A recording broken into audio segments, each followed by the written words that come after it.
और जदि आम ये टेस्टी को हेल्दी उपाय अटा पास्ता बनई पारिबा ताहले मार्केट रू क्या किणी खाइबा। नमस्कार आपण समस्त ओडिया बो चिलीज कुकिंग बहुत बहुत स्वागत।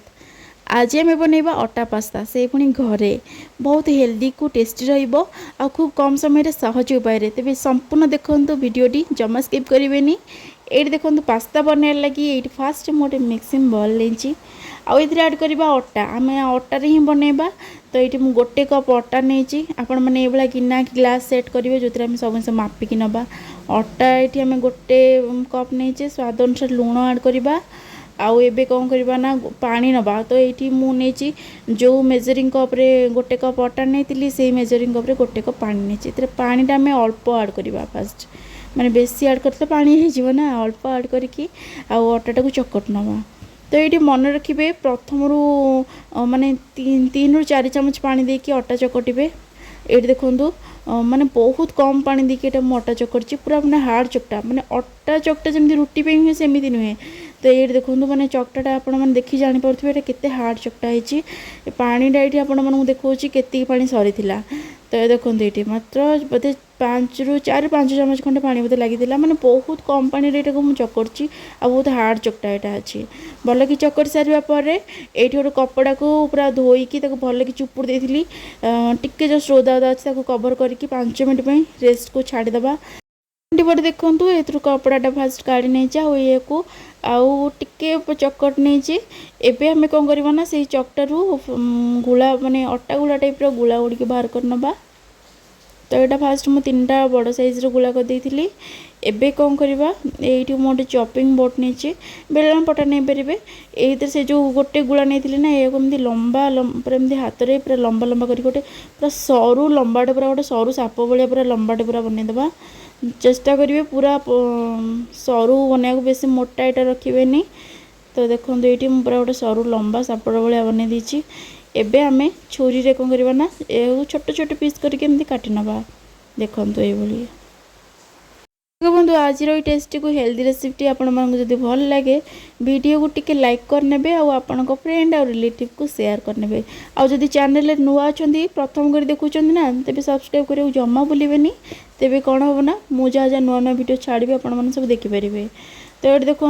ये उपाय मु सबू से जो गुला गुड़ी को एमती पूरा लंबा लंबा कर काट नहीं देखो ये भाव छोट छोट काट देती एबे आम ए गोटे भल डिजाइन दवा। ये देखो कंटा चामच आनी ना तो से देखो ये प्रेस करके गोटे माने ये जो पास्तार सेपटा दवा। देखो गोटे होगा आउ ये उपाय आम बाकी गुड़िक एमती बनई नवा। आपण पाखे जब कंटा चामच माने जब न तेबे कौन करना से जो अटा चकटा गुड़ू आणिकी कईंसी छोट छोट एमती लंबा लंबा भाव काटिक बनई पारे। आ देखो मुझे सब गुड़िक बनई सारी एबे ये देखो गैस ऑन कर गोटे माने पात्र पानी रखी मैं हाई फ्लेम रे पूरा भल गरम हो छाड़ देती। स्वाद अनुसार टिके लुण ऐड करेंगे आ 2 चामच रिफाइंड तेल देती पानीटा भल कि हाई फ्लेम फास्ट फुटे नवा। देखो भल कि पानीटा फुटीगला भल कि जो एमती फुटीज से आम से जो पास्ता बनई यहाँ ऐड करवा आम या मीडियम फ्लेम रे पाखापाखि 6 ରୁ 7 मिनट 6 ରୁ 7 मिनट या भल कि आम सिझे नवा। 7 मिनट हो गला आ गैस फ्लेम को ये मुझे ऑफ कर नौचे आबे कौन करवा ना ये पास्ता गुड़ी काढ़ी नवा। तो ये मुझे कौन कर गोटे पात्र उपर गोटे एमती छणाट रखी से पास्ता गुड़ी को छाणी नहीं आ जो वेस्ट पानी को ना यहाँ जमा फोपाड़नी ये आम बहुत दरकार अच्छे मुझे पछे कहबी। एबे पास्ता को आउ गोटे थोड़ा ठंडा पानी रे मुझे धोई नौची ठंडा पानी रे धोई सारे ये आम साइड कर रखा आउ चलतु नेक्स्ट प्रिपरेशन करवा। गैस ऑन कर गोटे फ्राइंग पैन बसई 2 चामच सोरिष तेल देती तेल भल गरम हबार 2 इंच अदा को ग्रेट कर ऐड करुच्ची आउ 2टी कंचा लंका को काटिक ऐड करुच्ची। आपण मैंने जब पियाज रसुण खाऊे तेल पियाज को पियाजटा पचर ऐड हम रसुण को छोट छोट भाव में काटिक ये ऐड करके अदा सागर भाजी पारे। आउ पर मुझे किसी माने गाजर कैप्सिकम बीन्स को छोट छोट भाव में काटिक नहीं आपण मैंने यही समय पियाज को टिक टिक भाव में काटिक ऐड करें। तो ये सब को 2 मिनट पे हाई फ्लेम रे भाजी नहीं देखो ये भल कि परिवाटा भाजी गलानी आउ ये आम आज हेल्दी उपाय बनाऊे बिना सॉस रे बनाऊे से ये गोटे माने टमाटो को छोट छोट भाव काटिक ऐड कर जेहेतु घरे बनाऊँ हेल्दी उपाय बनवा बहुत बढ़िया छुआ लगी बढ़िया स्वाद अनुसार ये मुझे लुण ऐड कर देछि आउ ये देखो हलदी ऐड कर नहीं आउ ये गोटे छोट चमच काश्मीर रेड चिली पाउडर पकईछि एबे सब जिनस को आम गोटे रू 2 मिनट पे से हाई फ्लेम रे टिके भाजी नबा टमाटर टिके नरम हो आसलानी तो यही समय आम ए ऐड करवा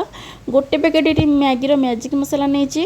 तो यहाँ को आम गोटे चमच ऐड करवा यहाँ जब अच्छी ऐड करूँ ना आपण मैंने इंस्टांट घरे जो मैगी मसला था ऐड करेंगे ना जब बिना पियाज रसुण पूरा साधा ताले बिना पियाज रसुण करी पाउडर ऐड करके बनई पारे कि चिकेन मसला ऐड करके बनई पारे गोटे मिनट यह मसला ऐड कर सारी गोटे मिनट पे फ्राए कर नहीं एवं आम से जो सीझे पानी रखी से पानी को आम ऐड करवा यही समय यहाँ ऐड करेंगे फल कौन हम ना जो बिना सॉस बनाऊँ ना तो पानीटा ऐड कले यार जो टेक्सचरटा बहुत बढ़िया रहा तो ऐड कर सारी यू मैंने हाई फ्लेम रे टिके फुटिया छाड़देवा देखो टिके फुटी आसला तो ये समय आम से जो सीझे रखी पास्ता गुड़ी को ऐड कर नबा पास्ता गुड़ी को ऐड करके आम भल कर मिसई नबा भल कर मिसई सारिक ये देखो आउ गोटे 2 मिनट पे फुटे नहीं ये देखो कम्प्लीटली आमर यहाँ बनीगला पास्ता आप चाहिए धनिया पत्र कटा धनिया पत्र समय पकई पारे तो ये मुझे गैस फ्लेम ऑफ कर देछि एबे चलतु गरमा गरम ये को सर्व करवा आपण मैंने देखिले कितने सहज भाव में आम घरे बनइले ये अटा पास्ता आपण मैंने घरे छुआ लगी ये उपाय बनातु बहुत बढ़िया टेस्टी और हेल्दी रहिबो भावुची आज रेसिपी आप निहत भल लगी वीडियो लाइक करने आप फ्रेंड और रिलेटिव को शेयर करने देखा एक वीडियो से पर्यटन रोचे धन्यवाद।